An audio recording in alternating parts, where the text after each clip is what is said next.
How you doing, everyone? Thanks for being back for another video so early in the season. Here we are for our fourth one back of the year. We're going to be going through the Knights, the Titans, the Dragons, and also the Eels in terms of the interesting potential players that we might want to be thinking about picking in our squads. More just getting a bit of a feel as to types of guys that I personally am interested in, thinking about seeing, watching what's going to happen in the trials, what type of role they have. A lot of these guys, it's they're new to a certain team. Maybe they've only spent a little bit of time at this squad. Someone like Clifford, or they had an injury-affected year or something like that. That's giving them a little bit of upside on their price, and that's what we're looking at. The start of the season is based around that upside and the potential to improve their play in general, or just have a better opportunity. So to start off with, we got the Knights, and Pong is the quick and easy one there. At 600k, he's way cheaper than he has been to start any of his most recent seasons, especially since moving to the Knights as a full-time 1 or 6. At 600k, you get him at a fair bit of a discount, and that comes on the back of just having a bit of an up and down year. The Knights were okay, coming in as 7th or 8th last year, and he had a very much interrupted preseason. So he came in round 3 or 4 last year, missed a few games, and obviously missed the entire preseason. And for him and any player, what we know is that's actually so important, having that preseason just to get your body right, get the combinations right. You can see that guys can come back pretty clunky if they haven't participated in a lot of the team drills and a lot of the teamwork that goes into that preseason, and possibly a little bit underdone in terms of fitness as well. And Pong is going to have a complete full preseason, so there's every chance that he comes out firing. And we've seen him, even in those, when his first couple of games back, he did have a really high score in there as well. So he can do it. Obviously, he's a freak of a player, so he can do it at any time. But for Pong, I can see him being an 800k keeper like he was the season before. So there's every chance that he can get back to that. My worry with him is the Knights team as a whole. He's going to have to do a lot by himself, and the change in the tackle breaking rule, where you only get 2 points. So he's someone that does break a fair few tackles. And with their possibility of a lack of scoring potential, which we'll talk about with Pearce leaving the Knights to go overseas, they're probably the possible downsides to him, is that the Knights don't score as well, and something with the tackle breaks, but also the fact that he's going to get the odd couple of points a game, 2 to 4 I'd say a game, for getting out of trouble out of the in goal to get that 2 points. So something to think about with him. All right, Clifford at 521k comes in an interesting price, but for him, he's moved over from the Cowboys to the Knights in round 13 last year, and was fairly consistent in the 40s there. A couple of 30s, a couple of 60s, and a 75 with a try there.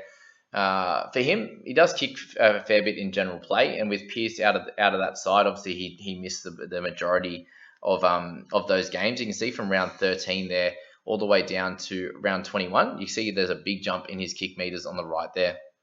Sitting somewhere between 300 and 665 as his range, but in the 300s is very normal. As a 5'8", though, when he was not in control of the kicking as much, you see the last few games there: 205, 206, 85, and 216. So the question is going to be, who plays next to Clifford? Is it going to be Adam Clune? Is Clune going to take the majority of the kicking? When Clune's played for the Dragons in the past, before he moved over, he's not someone that kicked a lot. It's like he'd obviously have the odd game where he would. But I can personally see them sharing the kicking duties, and obviously with the new kicking rule in terms of dividing by 30, so it's basically a point every 30 kick meters. That drops that importance down a little bit. But again, halves in this Knights team, are they going to perform really well? Are they as a team going to be a top 8 team? Are they going to be an 8th, 9th, 10th, 11th kind of team? These are all questions that need to be answered, and for him, the little bit of a worry is the tackling. So you look at a bunch of his games here. There's a lot of games of there's one game with 0 and 2 games with 0, and the rest of them are 2 to 7 in terms of missed tackles, and a lot of 3 to 5 in there. And it's a fair bit, especially when you're not someone that dominates the kicking. You're not making 25 tackles like a DCE or any of those types of players doesn't run the ball a lot. He's sort of around that 50 average there. Did kick some goals at that point, and will he do that going forward? I'm not exactly sure. Will Ponga take that? Will he not? These are all questions that would need to be answered. I'd be looking in the preseason trial games to find out what's going to happen with him. And then we'll move to Clune, who's obviously the other option there. in Adam Clune, moving over from the Dragons, and again moving over from a team that wasn't that great in its own right. He moves to a Knights team that's solid, and you can look at some of the games where he's had kick meters. Obviously, a bunch of series on the interchange and didn't come on and play that half role. But he's got games in there around 150 is a standard, and then a bunch of games in the 200. So I can see him definitely sharing that role. For me, I don't see enough upside at 371. If he was a basement price somewhere under 300k, then I'd see him as being someone that had a little bit of upside moving to the Knights if he was to get that starting 7 role. But that's definitely something that we're going to have to follow over the preseason as well. Is he going to be someone that's going to be kicking in general play? Is he going to improve his general play? Is he someone that's been solid in sort of plugging a role when he played for the Dragons? You can see some okay scores here and there in his 80-minute games at halfback, but he's not someone that's going to take the game away from you from a team and pile that 60 to 80 sort of random fantasy score on. You can see he scored at 50 once in his time playing. There's a 49 in there, and then a few 40s when he's had pretty solid games with minimal missed tackles and kicking for a couple hundred meters. So yeah, Clune's somewhere there at 370 that I think is someone just to look at. He's owned by 3.5% of teams at the moment, just more based on the fact that he probably will get the starting spot and is fairly cheap. But I do see a lot of decent half options this year, so he might not be one that we have to look at there. Okay, we'll move on to the Titans, and someone that's very, very interesting for a lot of teams is Toby Sexton. So 600k though, he's obviously had a really good effort last year to get his price that high just from playing a certain group of games, and owned at 4.5%. I see him as being a guy that's going to score really well. Is he going to be worth that 600k price tag on the back of 4 games? So that's the big thing to question there. Look, there's every chance that he could live up to that. He could also exceed it. He could become a keeper. But that's definitely something to think about, right? So he's came in with 3 of those games there. He's got 4 goals, 5 goals, and 5 goals. So obviously having that part of his game is going to be helpful as well, just to add to it. But what that also means is those are 3 games that they've played really well and scored a bunch of tries, right? He did score a try in one of them and got a try assist in each of the other 2.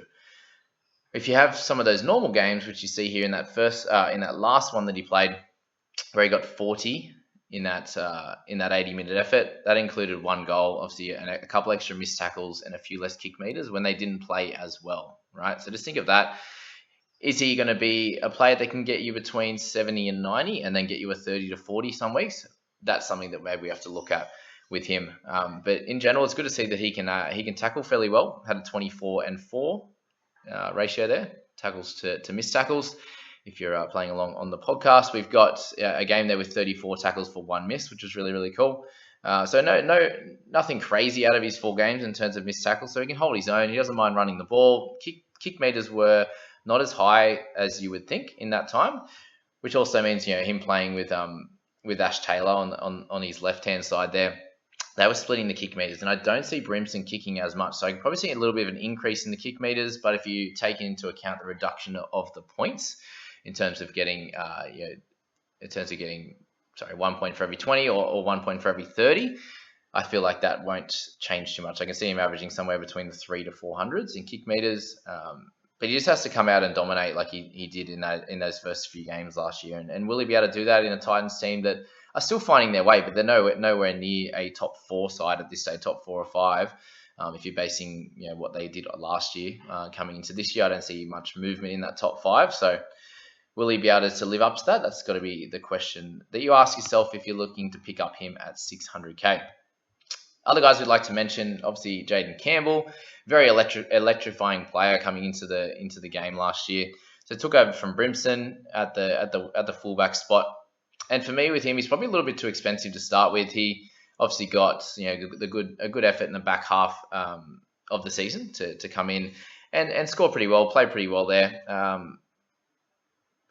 550k, I just don't think there's enough upside. I can see him scoring a bunch of games under that price tag, a few games in the 20s to 30s, and then have his odd game at the 70 mark. But I just don't see him averaging too much more than 40s at this stage. But again, we'll have to see his improvement over the preseason and those trial games, which is going to be ever so important. But at 550k, I think there's going to be better options when you can go up a little bit higher to a Pap, for example, or a Ponga, these kind of guys that have the runs on the board, where Campbell doesn't have that yet. We're basing it off potential for Jaden Campbell. Brimson at 500k looks like he's going to move to the 6 role. And for me, I don't see him kicking too much in general play. I don't see his attacking potential is going to be solid, but I'd say that Fafita's going to, I don't know, if Fafita moves to the right-hand side, which side is he going to be on? Is he going to be left or right? You're looking at the types of players that are going to be on his left side. You got Corey Thompson out there, who's going to be pretty solid. Brian Kelly, so there's definitely some options there for him to get some good ball out to those guys for try assists, and even dummy and go and play a little bit more of that like Jack Whiten role. I think would be Brimson's goal there with that pace to burn. He's gonna have to do a lot more tackling. So again, we're gonna have to see how all this plays out, because we haven't really seen him in this role before.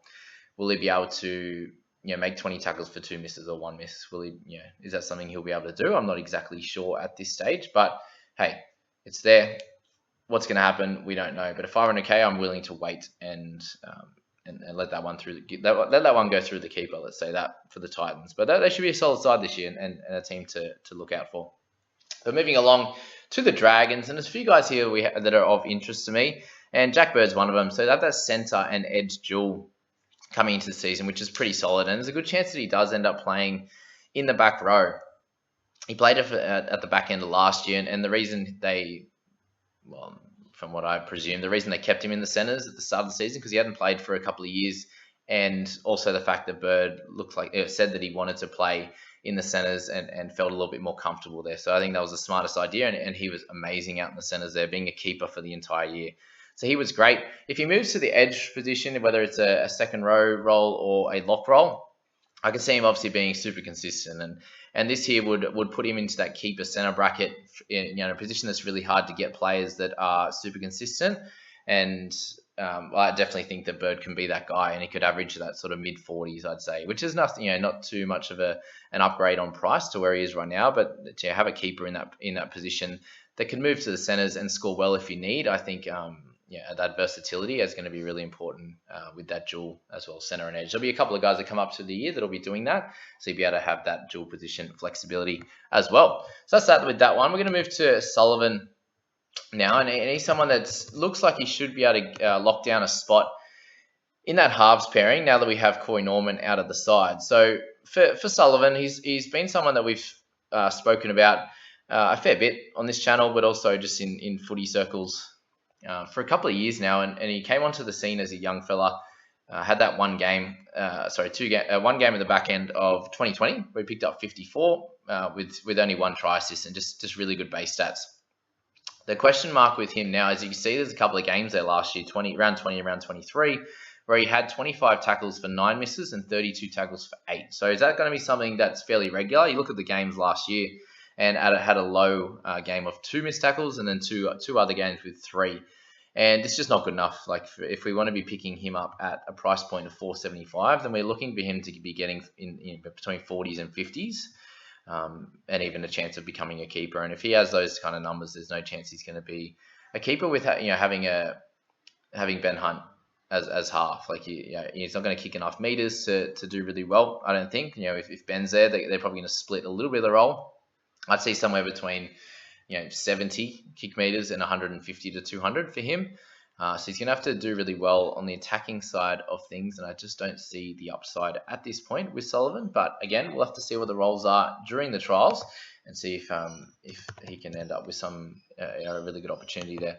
But one of interest for me is Talatai Amone at 17.5%. So again, if he starts, the majority of people are going to have him in their side, and that's just more based on the fact of what he did at the back end of last season. He was actually really, really solid, really solid player there. I really liked watching him come out and do his thing, and to have a couple of games at the end there. If you just look at the last 2 games, he picked up 37 and also 33 at the 5/8 position. One with the try assist, and the other's just base. 18 tackles in both of them for 3 misses, 2 misses.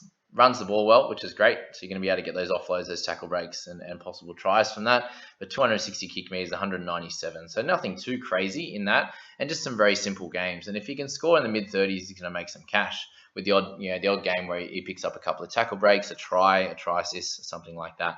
Picked up 40 off the interchange as well, and then he has a bunch of other games where he's very little in terms of scoring. There's also the possibility that he plays centre.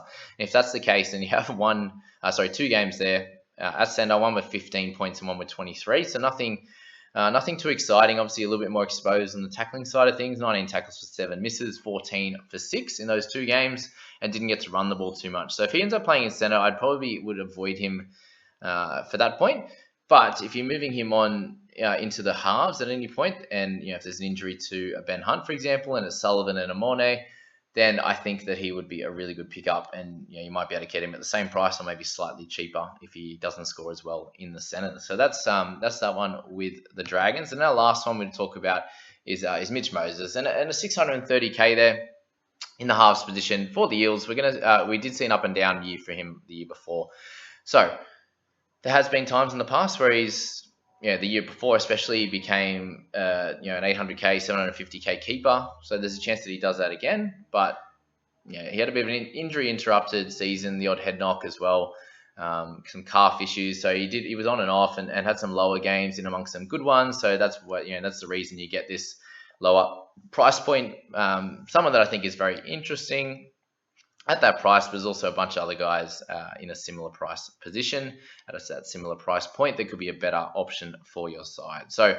that's my thoughts around those 4 teams, guys. The Eels team's pretty well set. There are not too many changes. There are going to be a few after this year.